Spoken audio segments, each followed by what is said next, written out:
করেছেন। এবং আমি বলবো তিনি একটি বিষয় যাকে গুরুত্ব দিয়েছিলেন সেটি হচ্ছে এই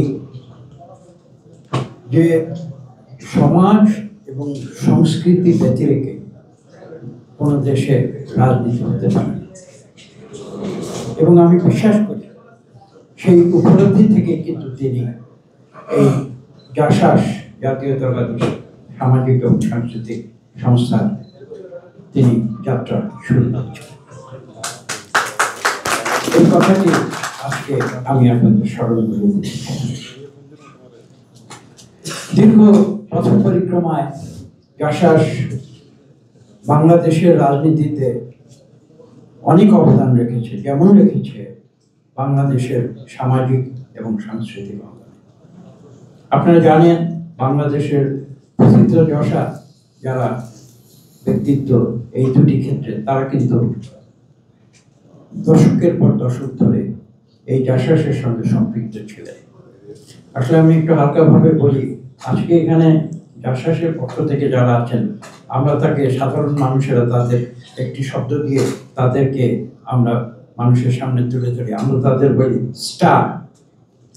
তো আমাকে তারা কেন এখানে আমন্ত্রণ জানিয়েছেন বলতে পারবো না, আমি অবশ্য সেই স্টারের সেই সংজ্ঞায় হয়তো পড়ি না, তবে এইটুকু বলতে পারি যে আমি স্টারদের পূজারি।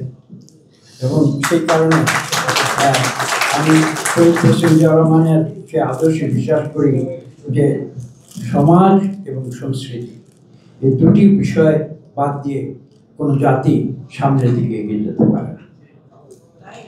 আপনাদের আরো একটি কথা আমি মনে করিয়ে দেব, শহীদ প্রেসিডেন্ট জিয়াউর রহমান যখন কোনো রাষ্ট্রীয় সফরে যখন বিদেশে যেত তখন কিন্তু তার যে ডেলিগেশন, সেই ডেলিগেশনে কিন্তু তিনি অবশ্যম্ভাবে এবং নিশ্চিত করতেন যেন আপনাদের এই সংস্কৃতি জগতের ব্যক্তিত্বরা, সামাজিক ব্যক্তিত্বরা তারা যেন অন্তর্ভুক্ত থাকেন, সেটা কিন্তু তিনি সবসময়